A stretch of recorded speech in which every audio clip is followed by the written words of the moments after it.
Bismillahirrahmanirrahim. Alhamdulillahi rabbil alamin wal aqibatu lil muttaqin wala udwana illa ala adh-dhalimin. Wassalatu wassalamu ala rasulina Muhammad wa ala alihi wa sahbihi ajma'in. Allahun ala rasul lavdrojm. Qojm salavat e selam e pejgamberit e tij Muhammedit sallallahu alaihi wasallam, familjes, shokëve dhe të gjithë atyre besimtarëve musliman që pasojnë rrugën e tij dhe udhëzohen me sunetin e tij deri në ditën e gjykimit. Të nderuar vëllezër, në ndalesën tonë të mëparshme u përpoqëm të hedhim disa drita rreth personalitetit të Omerit radiallahu ta'ala anhu dhe i përmenëm disa prej ngjarjeve dhe veçorive që e bën atë me të vërtetë një njeri të veçantë dhe njeriu më të mirë mas Ebu Bekrit radiallahu ta'ala anhu. Atë çka ndoshta do duhet ta themi që në fillim është se vërtet një ligjërat e vetme nuk është e mjaftueshme për me nxjerrë në pah edhe për me tregu, për me përshkruar personalitetin e këtij njeriu.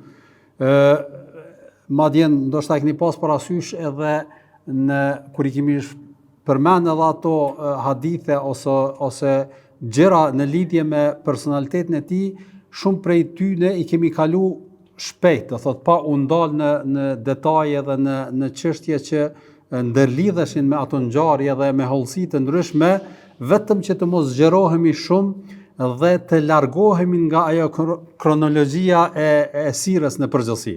Përndryshe për me trajtu personalitetin e Omerit radiallahu ta'ala anhu, për jetën e tij, për virtytet që i kishte, pastaj për drejtsinë e tij, largpamësinë, mençurinë, sakrificat dhe kontributin që ka dhënë në përgjithësi Omeri radiallahu ta'ala anhu, do të nevojiteshin pa egzagerim, po them me 10 ligjërata dhe derse ka çka me fol. Për arsye se vërtet librat e haditheve të pejgamberit sallallahu alajhi wasallam që përcjellin ngjarje që ndërlidhen me Omerin radiallahu ta'ala anhu, po gjithashtu edhe libra që përshkruajnë sirën e tij, pra biografinë e tij konkrete, janë të shumta dhe shpjegojnë në formën dhe mënyrën më të mirë.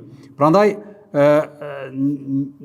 për shkak se na metodologjinë që kemi zgjedhur me ndjek në shpjegimin në këto derse, ka qenë e qartë për fillimit që qëllimi ynë nuk ka qenë me u ndal tek biografia secilit sahabi në veçanti, por ta përcjellim historinë sipas rendit kronologjik të ngjarjeve.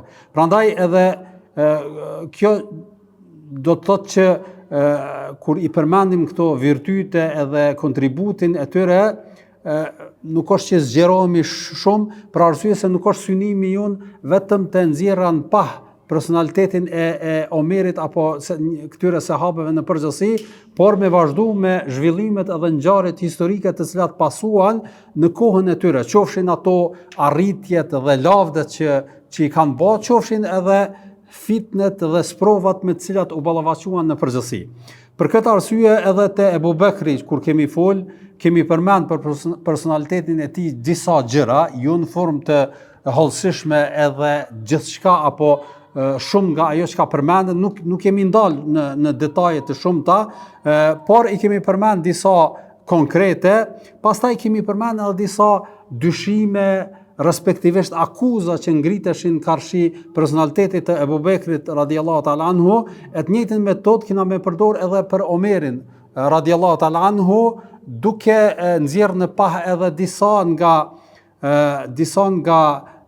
dyshimet edhe akuzat që ndoshta ja ngjesin këtij personaliteti. Po du me përmend gjithashtu se vërtet kjo është edhe një mirësi prej Zotit Madhreshëm, e keni parasysh hoxhallar të ndryshëm kanë ligjërata dhe ndoshta seri të derseve që marrin si objekt trajtimi sahabet konkrete. Posaçërisht 4 halifët e drejt, edhe ka me 10 ligjërata ndoshta për secilin që flasin për sirën edhe për personalitetin e tyre. Prandaj edhe për këtë shkak unë nuk e kam pat arsyeshme që mu nal shumë edhe mi detajzu jetën e tyre edhe me shpjegu rreth tyre në përgjithësi. Për këtë shkak sot me njëherë do të kalojmë, pra jo, dersën e kaluam kemi folë për personalitetin e tij, e sot do të kalojmë tek tema e disa akuzave edhe shpifjeve që ja kanë gjitë personalitetit të Omerit radhiyallahu ta'ala anhu, për arsye se ashtu që dihet në përgjithësi botërisht se vërtet një njeri i cili është një personalitet i madh dhe jep kontribute të ndryshme, atëre edhe ndaj tij shfaqen akuza edhe shpifje të ndryshme. Ndaj pejgamberëve të Zotit Madhërisht janë shfaq këto gjëra. Prandaj edhe nuk është çudi edhe për Omerin radhiyallahu ta'ala anhu, megjithëse e kemi përmend që në fakt edhe në khilafetin e tij, pra në kur është bë halife, nuk ka pas unanim kanë qenë krejt Medina, krejt sahabët në përgjithësi, askush nuk ka refuzuar, edhe askush nuk ka qenë kundërshtues rreth caktimit të Omerit radhiyallahu ta'ala anhu halife, mirë po më vonë njerëzit kanë shpik edhe janë mundu me tendenca të ndryshme nga disa çarqe të caktuara të nxjerrin gjaja se këto janë disa nga gjërat me të cilat është etiketu apo është pra karakterizu Omeri radhiyallahu ta'ala anhu, edhe janë mundu me ul personalitetin e tij. Ne do t'i trajtojmë në formë objektive me lejen e Allahut Madhërisht, dhe qëllimi nuk është për me polemizu me ata të tjerët ose me nxit urrejtje apo diçka, po synimi është me e diskutu si pretendime dhe me e qit në pah se sa janë të sakta edhe reale dhe të vërteta ajo që ka thuhet për Omerin radhiyallahu ta'ala anhu. Mirë po, para kësaj po du me thonë dy pika të rëndësishme me i shpjegu.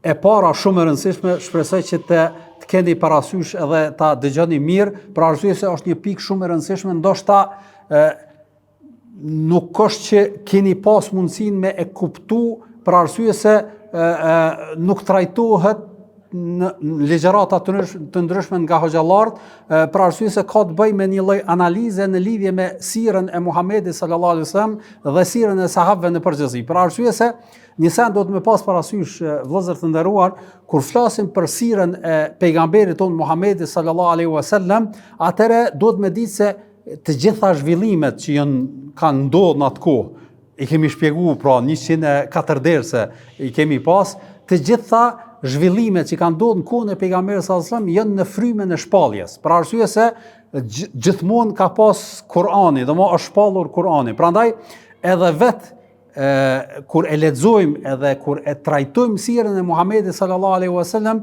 trajtimi bëhet thot përcjellja e ngjarjeve. Edhe pra nuk është që ndoshta ke mundësi me thonë pra trajtimi, po them kushtimisht, edhe vetë Muhamedi sallallahu alaihi wasallam ndoshta në ndonjë situatë, ndonjë rrethon kur ka vepruar ndryshe nga ajo që do të ishte më e drejtë, ka zbrit Kurani famlar dhe ka përmirësuar. Apo kemi 10 raste kemi përmend në hisire, sikurse që ishte rasti me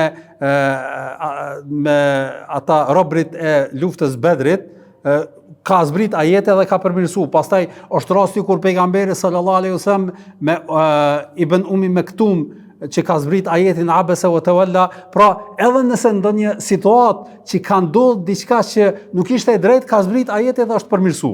Prandaj vlerësimi jon nuk është në kontekstin e nxjerrjes se çfarë do të ishte më mirë të ndodhte, për arsye se krejt ka qenë në frymën e Kuranit famlar. Apo pra çdo gjë ka ndodhur sira e sahabeve, dhe këtu është dallimi, është të thot mas Muhamedi sallallahu alaihi wasallam, që nënkupton është ndërprer shpallja, nuk ka mo Kur'an që po zbret, nuk ka një zhvillim të ngjarjeve në udhëheqjen apo me një fjalë nuk është që ka pas mundësi prej sahabeve diçka me vepru me ijtihadin e tyre, apo edhe me qenë diçka më e drejtë se ajo që ka zgjedh. Apo për arsye se nuk ka pas Kur'an që ta përmirësoj atë apo ta drejtoj atë. Prandaj edhe për këtë shkak e dim që sira Muhamedit sallallahu alaihi wasallam ishte i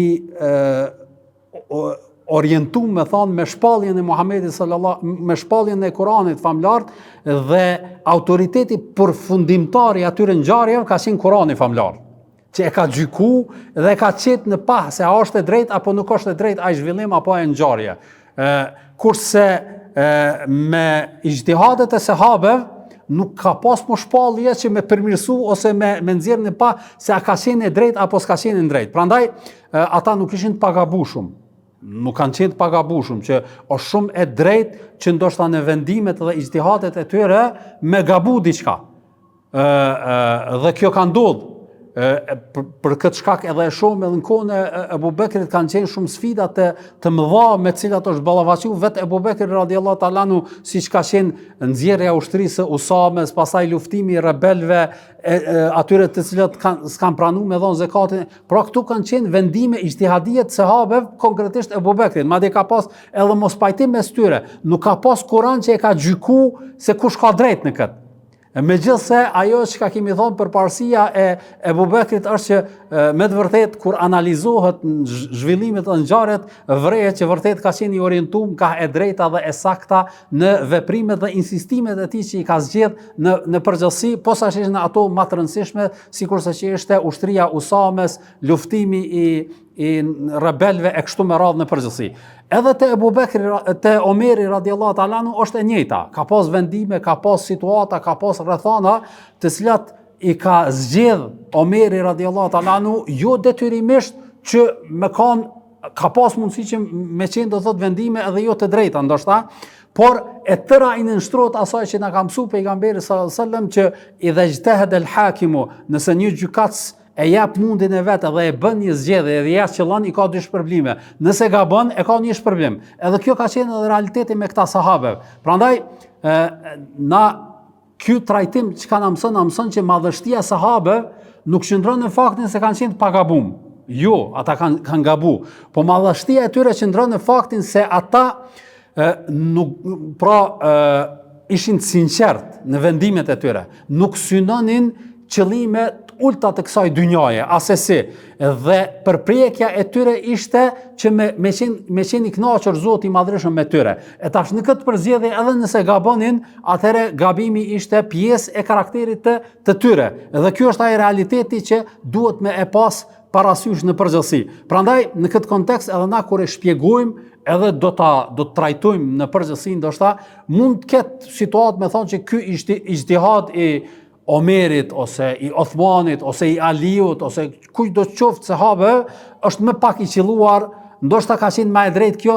Kjo do të thotë në suazën e asaj se cila do të ishte ndoshta më e drejtë, e jo në kuptimin e uljes se ky njeri ndoshta ka qenë tradhtar apo e ka bërë për synim kësaj dynjaje e kështu me radhë, ashtu që është metodologjia e disa qarqeve apo sekteve në përgjithësi karshi sahabeve të respektuar. E ky është dallimi ndërmjet metodologjisë së ehli sunetit edhe metodologjisë së sekteve devijume karshi sahabeve. Ne shohim që ata zhvillimet i shikojnë me syrin që depërtojnë në zemrat e sahabeve dhe fillojnë mi etiketu edhe mi vlerësu se ata kanë synu madje dhe i kanë akuzu se kanë dalë prej fesë. E te ehli sunetit nuk është kështu. Te ehli sunetit thonë mund të ballavaçohen me ndonjë gabim, po gabimi i tyre është në kuadër të ijtihadit të cilën e kanë bë në përgjithësi. Edhe Omeri është e njëjta. Pika e dytë që ndoshta kemi përmend këtë më herët, po duam e potencu edhe një herë është se fakti se vërtet qëllimi që ty në vrejtjeve që kum i përmend nuk synohet as polemika me fraksionet e ndryshme, sektet e ndryshme në historinë islame, as nuk synohet që me i shfaq këto akuza, që me i dit jo që këtu i ka pas, po synimi është që faktikisht secili prej neve ka nevojë një lloj imunizimi karshi atyre që ka mundemi dëgju tash në rrethana dhe situata ndryshme. Për arsye se na tash e kemi parasysh interneti na mundson ndoshta edhe me qëllim e pa qëllim me dal diçka që ndonjë incizim apo ndonjë trajtim ose ndonjë ligjërat nga disa sekte edhe njerëz të cilët pretendojnë me ul vlerën e sahabeve, më konkretisht vlerën e Abu Bekrit, Omerit, Othmanit, Aliut radhiyallahu ta'ala anhum ejma'in. Pra edhe ti me dëgju ndoshta një pjesë të dyshimit apo të akuzës, edhe ajo akuzë mu parashit në një rrethana, në një kontekst, ti mos me kuptu realitetin e saj, e ajo shybe, ai dyshim me flet në zemrën tënde. Edhe kjo është realisht do më mundet me ndiku. Për arsye se shpesh një pretendim që mundet mu parashit pa kontest, pa kontekst të rrethanës dhe situatës që është bë, mundet mu duk bindës që valla që tu pas ka gabu Omeri, edhe pas ka bë Othmani kështu me radhë, mirë po kur e shikon kontekstin e kohës, rrethanat kur është thonë, si është thonë, pse është thonë, atëherë thu ka dalë mos se s'të ka qenë çashtu që shku menu. Po du me përmend vetëm një shembull thjesht. Është një thënie e njohur e Omerit radhiyallahu ta'ala anhu që përcillet në histori, laula Ali la halaka Umar. Që nëse përkthejmë shqip, domethënë Omeri ka thonë, po të mos ishte Aliu radhiyallahu ta'ala anhu, Omeri do të shkatrohej. Qështu ka thonë Omeri në një situatë, në një rrethon. E qëtë fjalë të Omerit shpesh e përmenin shijat me tendencën me ul personalitetin e Omerit me thonë qyre, çka ka thonë Omeri për Aliun, që po të mos ishte Aliu, po thot Omeri, po të mos ishte Aliu, po thot pra Omeri radhiyallahu ta'ala anhu, atëherë Omeri do të shkatrohej, do të humbte, do të asgjësohej. Dhe pretendojnë që faktikisht kjo dëshmon që Aliu ka qenë mbi Omerin radhiyallahu ta'ala anhu, ka qenë një personalitet që vërtet ma i vlefshëm se Omeri vetë po e pranon që është nën Aliun radhiyallahu ta'ala, e kështu domthon bëhet trajtimi i tyre. Mirë po realisht kur i kthejmë kontekstit kohor, atëherë është shumë e thjeshtë. Këshilltari i parë i Omerit radhiyallahu ta'ala anhu gjatë khilafetit ka qenë Aliu radhiyallahu ta'ala anhu. Edhe në shumë gjykime apo në disa gjykime që vendoste, që do t'i përmendim disa prej tyre tash kur flasim historikisht edhe në kronologjinë e ngjarjeve, kena mi përmend disa ndodhi, do t'i përmendim konsultohej me Omer, konsultohej me Aliun shpesh, po jo vetëm me Aliun, me shumicën e sahabëve, madje ashtu që do ta përmendim, është shumë interesante, Omeri në kohën e tij e kishte ndalu për sahabët e mëdhej me lshu Medinën. Domthonë s'ka me shku prej Medinës, për arsye se ju duhet me qëndru këtu, edhe vendimet mu marrë së bashku, për arsye se ballafaqohemi me një situatë tre rrethon, domthonë të ndryshme, e kështu që duhet me qenë ju këtu, më konsultu me juve. Ky ka qenë një nga veprimet që i ka bë Omeri radhiyallahu ta'ala anhu, edhe i ka dhënë shumë rëndësi kësaj. Do ta përmendim këto ma detajisht kur flasim në kronologjinë e ngjarjeve, e Aliu ka qenë këshilltari i parë. Prandaj ka pas raste kur ka vendos Omeri për një çështje, për një situatë, edhe Aliu ka thënë ka dalë se kjo e kam dëgjuar një hadith ose situata është kështu, edhe Omeri më njëherë është kthy prej vendimit vet. Edhe në një situatë të tillë e ka thënë këtë fjalë. Ka thonë, "Shoqër që je afër me më drejtu për arsye se po të mos ishe ti, unë kisha vendos ndryshe." Edhe kjo ka qenë në fakt qet në pah edhe vlerën e Aliut radhiyallahu ta'ala, nuk ka dyshim, po qet në pah edhe vlerën e Omerit që nuk ka qenë që ka vendos veprime kryen veti, po vazhdimisht është konsultu. Abdullah ibn Abbasi që ka qenë shumë më i ri se sahabët e mëdhej, Omeri ka konsideruar një nga sahabët referencë që e ka konsultuar vazhdimisht për shkak të ilmit dhe diturisë së tij. Prandaj kjo në fakt nxjerr në pah vlerën e Omerit e asesin në shpimin e tij. Prandaj e përmenda këtë ngjarje vetëm e kuptu se varësisht prej kontekstit kuptohet edhe realiteti i një thanje, çashtu qysh interpretohet edhe qysh komentohet ajo ngjarje. Pra, shijat e përdorin këto për me ul Omerin radhiyallahu ta'ala anhu, në fakt kjo thanje e tij është e ngrit Omerin edhe vlerën e tij për arsye se ka qenë modest, nuk ka qenë arrogant, i vrazhd, vetëm mendimin e vet fanatik në ato që ka vendos për veti edhe me kon krye lart, mos mingut të tjerë asesi. Ka qenë shumë i thjesht edhe për një veprim të thjesht është tërheq nga vendimi që është marrë ose e ka marrë, edhe në këtë nuk e ka konsideruar në asnjë formë se është duke bërë diçka që pe ul personalitetin e vet. Kjo është domthonjë çka duhet me pas parasysh, pra çto dy pika që i përmendëm, edhe tash inshallah po vazhdojmë në trajtimin e këtyre pretendimeve apo akuzave të cilat janë ngrit për Omerin. Pra ka shumë që faktikisht sekti i Shia fatkesisht janë mundu çdo veprim me keq interpretu. Edhe ato të mirat me i keq interpretu. Madje edhe në një situatë kur Omeri posaçërisht në afër kur ka qenë në shtratën e vdekjes ka thonë shpresoj tek Allahu i Madhërisht me mëshiru, ose domthonjë ka treguar një lloj pendeses që është shumë normale, kanë thonë qyre. po pendohet se ka bë shumë gjunohe, ka bë këto, ka bë pra çdo situatë, çdo rrethon janë tentu me e paraqit se ka domon ka qenë njëri i keq, fatkeqësisht. Po pra, për këtë shkak na nuk do të ndalim në të gjitha, po do t'i marrim disa për me e kuptu si është qasja e tyre dhe cili është realiteti i këtyre akuzave.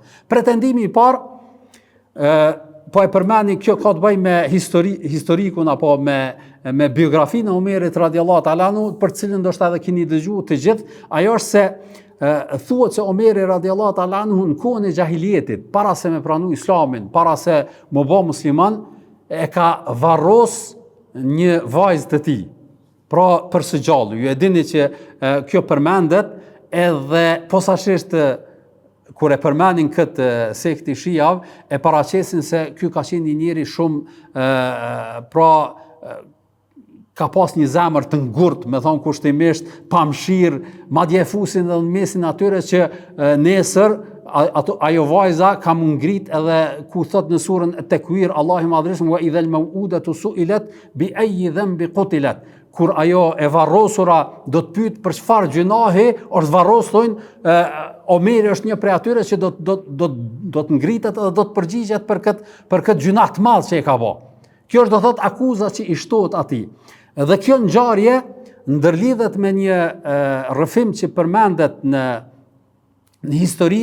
Ai rrëfimi është që Omeri radiallahu ta'ala anhu me një rast, duke qenë ulur me disa prej shokëve të tij sahabe, ka qesh një moment edhe pas një kohë ka qajt. Edhe i kanë thonë, po shumë që edhe po qesh edhe po qanë, çka është realiteti, ka thonë mu ka kujtu që kur jem kanë në xahiljet, kur kemi dalë në udhtim, kemi marrë me veti ëmbëlsira ose ushqim që i kemi banë pra me veti për me i hangër. Edhe kur kemi shku në një vend ku s'ka pas idhuj, me i adhuru që ato ëmbëlsira i kemi shëndru në idhuj, pa i kanë formësu, ju kemi lut atyre, pastaj ma vonë i kemi hangër. Edhe po qeshi se qyshe kemi bë këto, do më kemi adhuru idhullin, pastaj i kemi hangër. Edhe po qaj se me një rast, kur kam shku, pra kam pas thot një vajzë, edhe kam marrë atë vajzë, edhe e ka varros për së gjalli. E gjatë varrimit, po thot Omeri, ajo vajza ma ka shku në mjekrën, për arsye se kisha pluhur në mjekër, edhe tash po më kujtohet edhe prandaj po qaj. Pra kjo është rrëfimi. Po është i sakt ky rrëfimi, do të me pas parasysh që ndoshta edhe keni dëgjuar më herët këtë ngjarje, ndoshta edhe ka xhallar që e përcjellin, po e sakta dhe ajo çka është reale është që kjo ngjarje nuk transmetohet dhe nuk është e vërtetuar me as për së afërmi as për së largti. Madje të gjitha librat e haditheve dhe që përcjellin ngjarjet e thëniet e sahabeve, duke filluar prej Kutubu Tis'a, domthonë nën librat e njohur të koleksionit të haditheve edhe ngjarjeve nga sahabët, asnjëna nuk e përcjell. Edhe në sirë nuk përcillet, dhe ky hadith, ata studiuesi, domthonë këtë transmetim që e përcjellin apo që përmendet për këtë ngjarje, në këtë zinxhir transmetimit gjendet një njerëz që ka pas emrin Jabir ibn Yazid al-Ju'fi, ky ka qenë shia.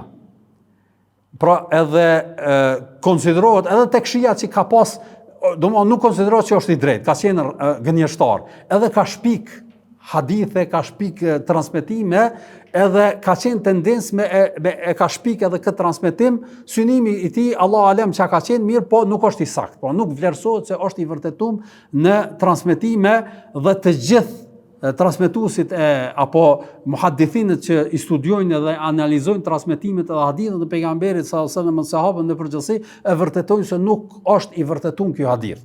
Kjo është nga aspekti i zinxhirit transmetuesve, po gjithashtu edhe në aspekti i historikisht, dihet se Omeri radiallahu ta'ala anhu, javën dersën e kaluar kemi përmendur, ka pas sa 13 fëmijë. Faktikisht i ka pas 4 vajza. Edhe një prej apo kunja e Omerit radiallahu ta'ala anhu çfarë është? Abu Hafs.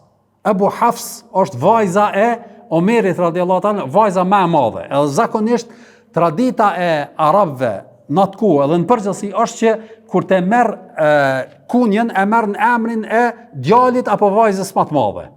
Edhe Omeri ka marrë në emrin e vajzës më të madhe Hafsaja. Pra nuk ka pas vajzë tjetër më të madhe Omeri radiallahu ta'ala anhu përveç Hafsës, edhe 3 vajza tjera që kanë ardhur pas tyre. Prandaj edhe ka marrë këtë kunje Ebu Hafs. Edhe nuk tregohet, nuk të ka asë një transmetim historikisht se ka pas vajzë tjetër përveç tyre 4 vajzave që përmenden me emra edhe njihen, edhe djemve të tjerë që thamë që i ka pas 13, edhe dihet për secilin kush ka qenë, kur kanë vdek e kështu me radhë, edhe kjo vajzë për cilën pretendohet se e ka varros për zgjallje nuk vërtetohet. Kjo është domosdoshmë nga aspekti pra historik, po gjithashtu edhe nga aspekti i realitetit është qëndron edhe ajo se tek arabët, posaçërisht te Mekasit edhe Kurejshitët nuk ka qenë traditë varrosja e vajzave. Domthonë në Kur'an përmendet wa idhal maw'udatu su'ilat bi ayyi dhanbin qutilat. Domthonë se ka qenë traditë tek arabët, po jo te Mekasit edhe te Kurejshitët më konkretisht. Pra nuk e kanë pas këtë traditë. Dhe nuk vërtetohet. Kjo ka qenë një traditë më e përhapur tek arabët beduin, që kemi përmend, dhe këtë e kanë bë qoftë nga frika nga varfria, ose robrimi, ose nga turpi e kështu me radhë, po nuk ka qenë traditë e Mekasve. Nuk e kanë bërë Mekasve, dhe kjo vërtetohet do thotë historikisht edhe me nuk ka qenë. Madje Said ibn Zeid ka qenë djali i Axhës së Omerit radiallahu ta'ala anhu, edhe ky ka qenë pe sahabëve të njohur para Islamit. Thuhet se ka pas tradit prej karakteristikave të tij, ka qenë që shkonte tek fiset arabe, beduine, edhe kur dëgjonte që dikush po don me varros vajzën, thoshte ama mu unë e maj, veç mos e varros. Edhe ja u mërte fëmijët, ja u mërte vajzat me u kujdes ai për mos milan me bë këtë veprim. Prandaj nuk ka qenë praktik e Mekasve, prandaj edhe si vërtetim nuk ka në asnjë formë, domosdoshmë nuk vërtetohet. Prandaj si tregim ndoshta mundet me i prek zemrat edhe me kon interesante, ndoshta edhe dikush pe hoxhallarëve me e përmend si ngjarje për Omerin radiallahu ta'ala anhu, mirë po duhet me pas parasysh që ky tregim prekës nuk vërtetohet se është ka ndodh, për arsye se nuk ka mbështetje autentike, edhe na e dim që Islamin e ndërtojmë në baza të qarta, në hadithe të sakta. Kemi thonë që në çështje të sirës jemi pak më fleksibil, po kur ka të bëjë me vërtetimin e një çështje shumë të rëndësishme, atëherë kriteret janë të njëjta në çdo send edhe në çdo rrethon. Kjo ishte do të thotë pretendimi i parë, apo akuza e parë, që me këtë akuzë janë mundu me e ul se ka qenë do thot një njeri që s'ka pas zemër, arrogant, pra i pamëshirshëm e kështu me radhë, pra kjo është do thot përgjigjja ndaj kësaj. Pretendimi i dytë është ajo që Omeri ka qenë një njeri i ashpër, edhe një njeri që pra ju kanë friksu njerëzit, edhe ka pas edhe padrejtësi, pra ka qenë shumë i ashpër në trajtim me njerëzit tjerë. Edhe kjo është do thonë një nga akuzat, prandaj edhe kanë thonë nuk ka qenë meritor për me qenë halife muslimanëve, se nuk ka pas një personalitet që ka mujt me to me bë gjithkush. Juve i kujtohet edhe në dersën e kaluar kemi përmend edhe gratë kur janë friksu prej tij, madje edhe pra kemi përmend në shumë situata personaliteti i Omerit ka qenë më i ashpër, posaçërisht nëse krahasoj me Ebu Bekrin radiallahu ta'ala anhu. Edhe për këtë shkak e kemi përmend edhe Talha ibn Ubaidillah kur i ka thonë që çka po ta merr mendja për Omerin me pra kur i ka bë mushavere sahabët e ran Ebu Bekri radiallahu ta'ala anhu, prej tyre ka qenë të gjithë kanë aprovu, përveç Talha ibn Ubaidillah kemi thonë e ka pas këtë rezervë, ka thonë është i ashpër. Tash kur bëhet halife mos po sillet me ashpërsi me njerëz. Edhe i ka thonë që kjo, edhe çka ka thonë Ebu Bekri, ka thonë unë e zgjedh njerin më të mirë në mesin e juve. Se çashtu e ka pa Ebu Bekri radiallahu ta'ala anhu, edhe pastaj ka thonë që është i ashpër për arsye se unë jam i butë. Dhe do ta shihni kur të futet dhe kur të bëhet halife muslimanëve, do të zbutet edhe do të bëhet më i mirë, edhe do të largohet ajo ashpërsia e tij. Prandaj edhe në fakt e vrejmë këtë te Omeri radiallahu ta'ala anhu. E shohim që edhe pse ka qenë vërtet i ashpër, masi që është fut dhe është bë halife muslimanëve, është vrejt ajo për ulësia e tij në çdo situatë, në çdo rrethon. Neve nuk e kemi përmend për personalitetin e tij, se ai të nderuar vëllezër në mbrëmje kur ishte halife muslimanëve, kur e zinte terri, nuk arrinte me marr gjumi prej dertit që mos është dikush prej njerëzve keq unë khalifa muslimane nuk pe di për gjendjen e tyre. Prandaj tregohet se dilte rrugëve të Medinës në mbrëmje edhe shikonte që a ka qetësi, a është dësen në rregull. Edhe ka ndodhur shumë raste që përmenden për të se si në një rast e ka taku një grua me fëmijë, edhe si ato fëmijët kanë qajt nga uria, edhe Omeri kur e ka pa që ajo ka qit një tenxhere në zjarr edhe ka fut gur në të dhe uji ka qenë i vlum, se kemi përmend këtë ngjarje për personalitetin e Omerit radhiyallahu ta'ala anhu, edhe kur ka shku ka thonë çka ka thonë fëmijët po qajnë për shkak të ushqimit, edhe ku vendos këtë tenxhere pranë zjarr, edhe sikur po vlon diçka derisa ti merr gjumi fëmijët për arsye se s'kam çam i dhon. Pastaj shkon ai tek edhe merr një thes miell e çet në krahën e vet, shërbëtori që ka qenë me të, thot ama ta qesune, mos e baj ti. Ka thon ai bën ti gjinohet e mia. Nesër kur dalëm para Zotit madhreshëm, jo, atëherë lema të baj se kjo gjunahi jame. Edhe e merr e çon atë te ajo familje edhe ju jap ushqim, edhe nuk quhet prej atij vendi, pra rrin larg derisa ti shes që janë rahatu. Edhe ka shumë raste të kësaj, domthonë janë 3-4 raste tjera që përmenden me këtë ngjarje për Omerin radhiyallahu. Ky i ashpëri, ky kushtimisht arroganti, pra e shohim se sa i but si është sjell në situata dhe rrethana të ndryshme. Faktikisht qante pra kur dëgjante dhe drejtësia e tij ka qenë në nivelin maksimal. Pra ka qenë korrekt, nuk ka lshu pa në asnjë formë, mirë po ka qenë shumë i matun në vendimet e tij. Prandaj edhe tregohet se një delegacion që ka ardhur prej Persisë, kur ka ardhur me taku Omerin radhiyallahu ta'ala në Medinë, ka vetë ku është, kanë thonë që është në filan vendin, kur ka shkuar çudit ky delegati Persisë, për arsye se mbretërit e tyre në atë kohë për me u fut të ta u duft me ba termin, ka pas do thot ata njerëz të cilët e kanë rujt e kështu me radh, kur e ka pa Omerin po pushon në një pemë të një pallmeje i shtrim, edhe ka thonë ti Omeri, edhe është çudit edhe e ka thonë fjalën e njohur hakamta fa'adalta fa aminta fa nimta ya Umaru, që përkthimi është se vërtet sundove, pastaj bëre drejtësi, prandaj unë ndjeve i sigurt edhe ke flajt rahat. Me një fjalë i ke bë këto veprime edhe ke flajt rahat për arsye se nuk i ke bë zullum kurkun. Po megjithatë e shohim që ka qenë shumë korrekt në vendimet e tij. Posaçërisht ndaj atyre njerëzve që i caktonte vali dhe udhëhesë të krahinave të ndryshme, ka qenë shumë korrekt me ta edhe i ka kontrolluar në formë shumë të ashme, nuk i ka leju me bë zullum ata në njerëzit të cilët i kanë pas në udhëhesje.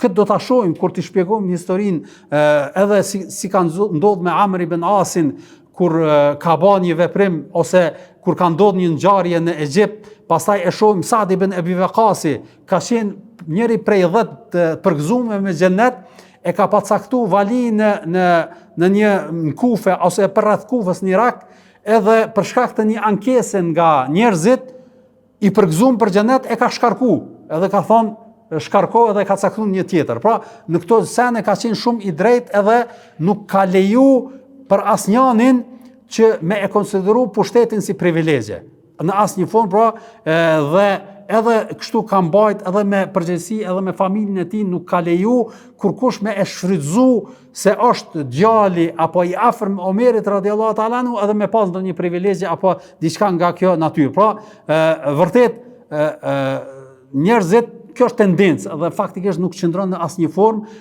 Karakteri i tij ka qenë shumë nuk ka dyshim që ka qenë i ashpër, por në çështjet e drejtësisë dhe në çështjet e mirësjelljes nuk ka bë kurfar tejkalimi në asnjë formë. Prandaj duhet me dallu forcën e karakterit me padrejtësinë. Pra mundet një njeri me pas karakter të fortë edhe me kon i ashpër në raport me njerëzit në disa situata rrethana të caktuara, po kjo nuk e bën atë që me kon zullumçar ndaj tyre në asnjë formë, edhe ky ka qenë pra realiteti i Omerit. Për këtë shkak edhe e shohim asnjë njeri pra nuk ka mundësi me i gjetë vrejtje në mënyrën e udhëhesjes së Omerit radhiyallahu ta'ala anhu në gjatë kohës kur ka qenë halife.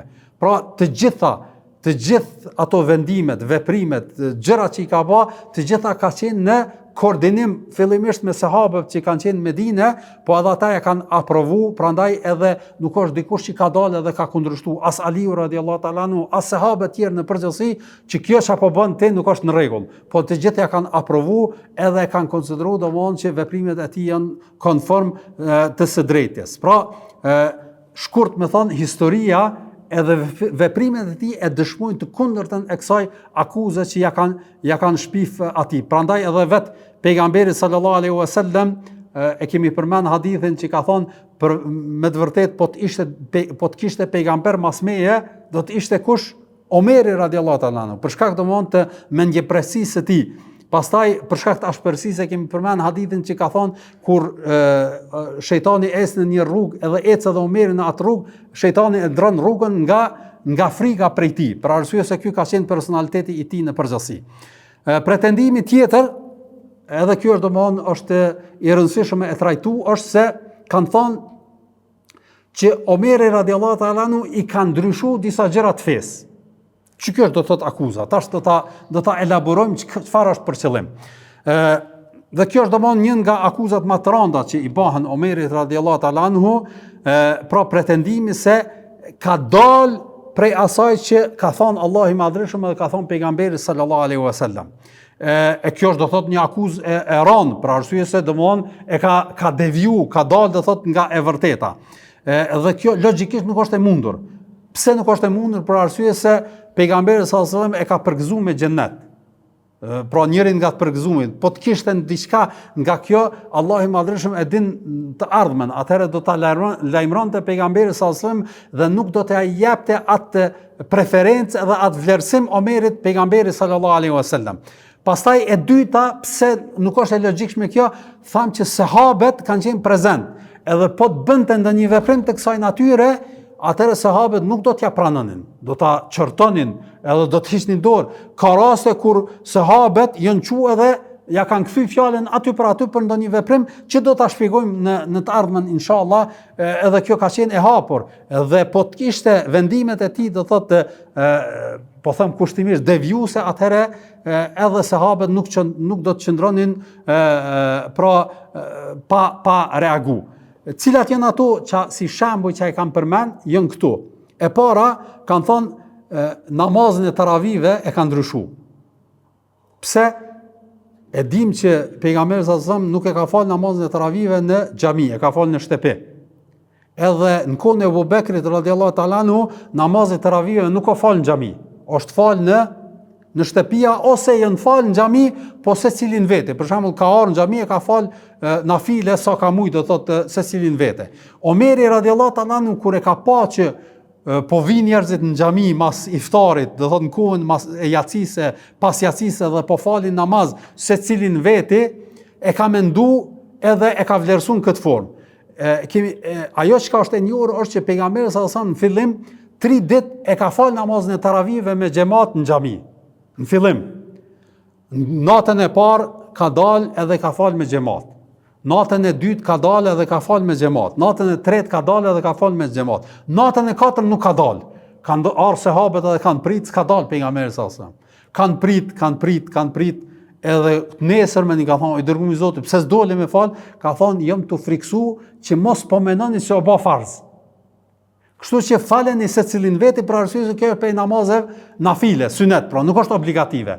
Kështu që nëse vazhdoj me fal, mund të dikush me pretendu pastaj të ardhmen që kjo ka qenë diçka obligative. Edhe përsa ta ka heq dorë. Edhe kështu ka vepruar. Kur ka ardhur koha e Omerit radhiyallahu ta'ala anhu, ka thonë tash nuk është mundësia dikush me mendu që mundet me kanë çka farz. Prandaj ka thonë, çka ja u mërmendja te falëm pra së bashku, edhe ka caktuar një sahabi imam, edhe kanë falë namazin së bashku, edhe nuk ka ndryshuar Omeri radhiyallahu ta'ala anhu. Kur gjun kët, edhe nuk ka shpik ndonjë risin këtë çështje, po vetëm e ka kthy praktikën fillestare të Muhamedit sallallahu alaihi wasallam në praktikë. Pra, për arsye se është largu sebepi për cilën e ka lënë pejgamberi sallallahu alaihi wasallam, ajo ka qenë do thot frika nga se mos po mendojnë njerëzit se është farz. Prandaj edhe këtë e kanë aprovuar edhe sahabët, edhe pas tij është falë, edhe kjo nuk ka qenë diskutim, asnjëherë nuk është diskutuar, po masandej njerëzit kur janë mundu mi gjetë gabime e kanë përmend si gabim. Pastaj prej gjërave që e përmendin është se e keni parasysh në surën At-Tauba, ajeti 60 është ajeti i kategorive të njerëzve që duhet mi udhon zakatin. Janë 8 kategori. Innamas sadaqatu, ku thot Allahu i Madhërisht në Kur'anin famlar, përmenden 8 kategori. Prej atyre kategorive është edhe një kategori wal muallafati qulubihim. Që nëse përkthejmë shqip, domethënë zemrat e të cilëve domethënë mi udhon zakatin njerëzve për mi afru zemrat. Dhe kjo është për qëllim atyre njerëzve që hala nuk janë musliman ose janë të luhatur në islam, kështu që i ofron do thot mi dhon ndihmë ose mi ndihmu edhe ju jap diçka nga pasuria e zakatit me synimin mi afru kafeja. Që kjo është domosdoshmë një prej kategorive që i japet zakati. Edhe në kohën e Omerit, ashtu që do ta shohim shumë qartë, kur Islami është zgjeru, muslimanët janë bërë të fuqishëm, edhe është bërë superfuqi shteti Islam, ka thonë për momentin nuk kena nevojë për mi dhon njerëzve për mi afru. Për arsye se na jena fuqizu, kush do të më bë musliman, bërën, kush s'don për vete ka, nuk jem zërna për ta. Edhe ka thonë këtë kategori s'do ta përdorim për domosdoshmë këtë kohë.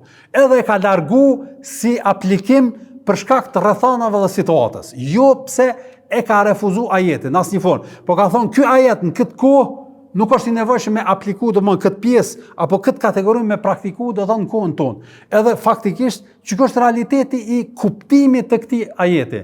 Për arsye se nëse në një situatë, në një rrethon, për shembull, s'ka fukare, atëherë bjen edhe kategoria fukarave, apo edhe në këtë kategori, pra nuk kem nevojë për mi afru njerëzit në islam, atëherë bjen kjo kategori e nuk do të thotë që në të ardhmen nuk do të zbatohet ose praktikohet. Prandaj nuk është e saktë kjo akuzë për arsye se kjo ndërlidhet me realitetin të cilën ijtihadi i tij ka qenë që nuk jemi të nevojshëm tash me apliku, do thotë që mi dhon atyre njerëzve për mi afru zemrat, për shkak që shteti islam është fuqizu, muslimanët janë superfuqi dhe janë do thotë në përparim, nuk ka nevojë njerëzit me josh, me i afru, s'kem nevojë për ta, kush don le të afrohet, kush s'don për vete e ka. Prandaj krejt dietarët e konsiderojnë se kjo ka të bëjë me ijtihadin dhe kuptimin e ajeteve, edhe sahabët faktikisht nuk e kanë qortu në këtë edhe e ka konsideruar se kjo është e drejtë.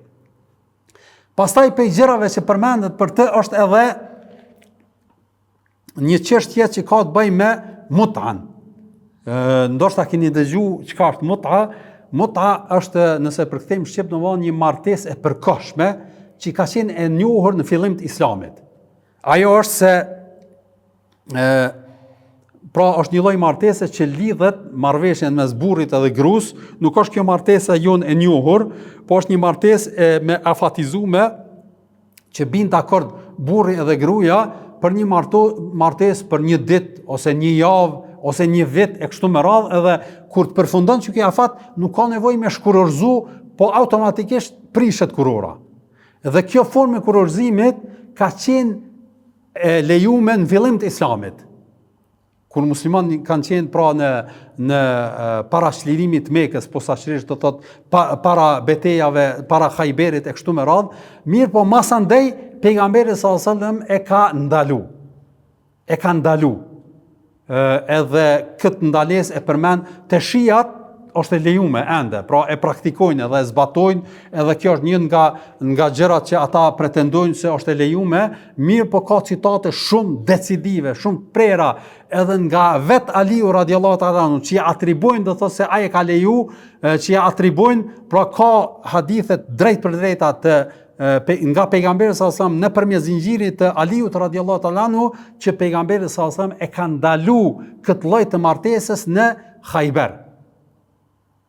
Edhe është vërtetu kjo ndalesë gjithashtu edhe në çlirimin e Mekës. Edhe Omeri radiallahu ta'ala anhu ka thonë, ai njeri që e ni dhe dëgjoj që e ka zbatu këtë lloj të martesës, dije që ku me nxon edhe ku me apliku me të gjykimin. el-had, i thonë pra do thotë dënimin, ka thonë përveç atij që si ka ardhur domthon kjo njohuri. Kurse ai që e bën do thotë duke ditë që pejgamberi sa më ka ndalu, atëra ndaj tij do thotë do ta aplikoj këtë dënim.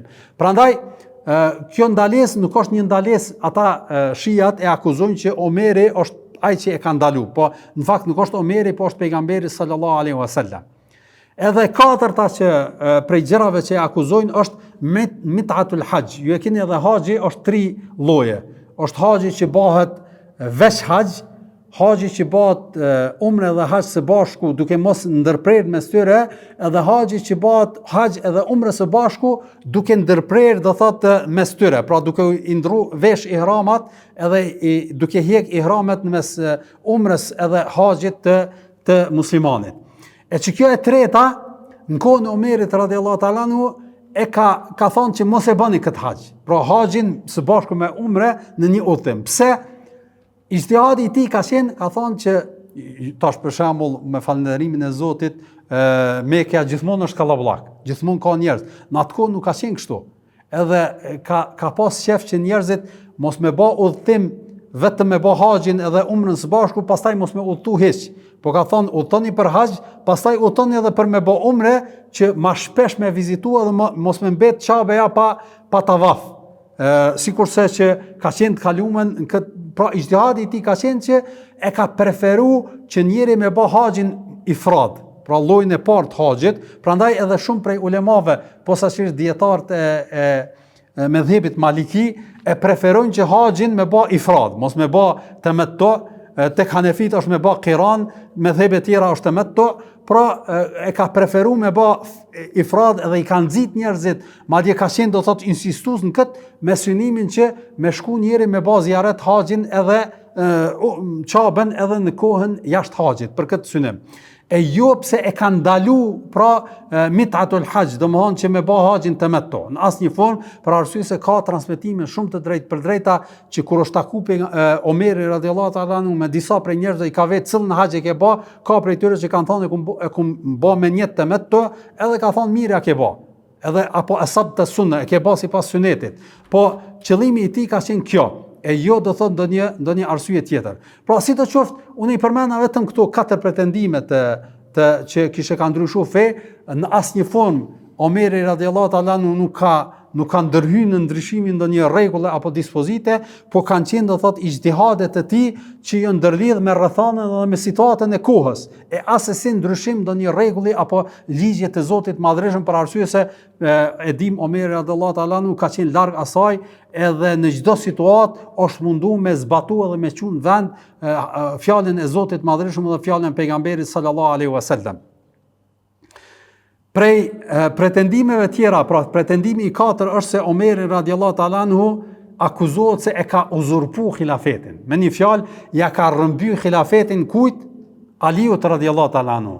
Edhe kjo është do thot një akuzë e paqëndrueshme, për arsye se fillimisht Omeri nuk o bë khalif mas Muhamedit sallallahu alaihi wasallam, po është bë khalif mas Ebu Bekrit radhiyallahu ta'ala anhu. Dhe e dim çka ka ndodhur në kohën e Ebu Bekrit, edhe kemi sqaruar se si ka ardhur deri te përzgjedhja e tij, a ka synu për shtetin Ebu Bekri, a çfarë ka synu e kështu me radhë, po edhe Omeri, çka është domosdoshmë e veçanta që emrimi i tij as nuk ka pas ndonjë telashe, as nuk ka pas ndonjë grushtet apo diçka që ka tentu apo me forcë ka marr, po e tëra ka qenë me një faktikisht unanimitet sahabeve komplet. Prej të parëve që është besatu edhe ja ka dhënë bean Omerit radhiyallahu ta'ala anhu ka qenë kush? Aliu radhiyallahu ta'ala anhu. Po të ishte një uzurpim, atëherë nuk do ta bënte këtë. Pastaj edhe Omeri e ka afruar vazhdimisht Aliun afër vetes edhe në çdo vendim. Madje tregohet edhe në udhëtimet që i ka bë Omeri jashtë Medinës, kur ka bë udhëtim, 2 herë ka bë udhëtim kur ka qenë halife, zavenc apo të tij e ka lënë Aliun radhiyallahu ta'ala anhu. Pra nga kjo ka qenë afërsia, po krejt e tëra ajo çfarë thuhet është një lloj pretendimi që është bë shumë më vonë mas vdekjes së këtyre njerëzve edhe halifëve të drejtë në përgjithësi, prandaj edhe ky pretendim është dërtuar në burime, domthonë pretendime të pa baza, edhe nuk ka kur farë mbështetje në këtë çfarë thojnë ata. Pretendimi i pestë ka të bëjë me sikurse Omeri radiallahu ta'ala anhu kur ka ndodhur, e kemi përmendur është këto pak, po du me përmend edhe këtu në këtë kontekst, ajo se akuzohet që thuhet që Aliu radiallahu ta'ala anhu është vënë në besatimin e Abu Bekrit radiallahu ta'ala anhu një kohë. Disa thonë që vanimi i tij ka qenë disa ditë, në disa transmetime thuhet edhe 6 muaj. Ajo që ka përmendet në këtë rrethon është që transmetimet e sakta që Omeri ka shku te Aliu radiallahu ta'ala anhu edhe ka thonë çka është realiteti i kësaj. Pse, pra ka bisedu me të. Shiat e stërmadhojnë këtë ngjarje dhe thonë që Omeri radiallahu ta'ala anhu ka shku me njerëz, ka trokit në derën e Fatimes radiallahu ta'ala anhu, e ka thy derën, madje Allahu qoftë, pra Allah e pastroft pra Omerin radiallahu ta'ala anhu nga këto akuza që i mvishen edhe i bahen iftira atij, sikurse e ka godit edhe Fatimen radiallahu ta'ala anhu, e ka godit, e ka rrah domethënë. Edhe çka është më e palogjikshme, pretendojnë që Aliu radiallahu ta'ala anhu ka qenë i ulur në shtëpinë e Fatimes, domethënë në shtëpinë e tij, Omeri o ballavaçu me Fatimin e Aliu o ik. Domthonjë kjo është domosdoshmë logjikisht një ulje personalitetit të Aliut radiallahu ta'ala anhu. Se po të ndodhte kjo, tash po nisemi praktikisht secili prej neve. Nëse ti je në shtëpi, edhe del gruaja jote, edhe dikush e sulmon gruan tonë, a pranon ti me ndaj në shtëpi mos me dala? Domthonjë e pa logjikshme kjo. Prandaj edhe vet shumë, domthonjë pra edhe prej shijave e refuzojnë këtë ngjarje. Edhe faktikisht si ngjarje që përcillet si transmetim edhe te shijat nuk është i vërtetuar. Domethënë është i dopt, edhe iftira është vetëm me tendencën për me u mundu me paraqit se Omeri ka bë vetëm me ngrit, do thonë një lloj urrëtie tek njerëzit e tyre, karshi Omerit radiallahu ta'ala anhu se ka qenë shumë njëri i keq e kështu me radhë, me pa në për ligjëratat tyre se si shijat e paraqisin këtë ngjarje, ja nisin me çajt, e me vajtu, e ka ndodhur kështu, e ka shku, pra futen në aspektin emocional domthonë tek njerëzit e pasuesit e tyre për me ngrit një narrativ edhe një urrëtie karshi Omerit radiallahu ta'ala anhu nga një ngjarje që faktikisht është e trillume edhe nuk është e saktë në asnjë formë. E tëra që përmendet është vetëm një bisedë edhe një ngjarje që ka ndodhur që pastaj është stërmadhu, ashtu që kemi përmend shumë ngjarje që pastaj i kanë gjitë ato disa të pavërteta edhe i kanë paraqit se kanë ndodhur në një formë të gabuar vetëm me tendencën për me vërtetuar një pretendim caktuar të tyre.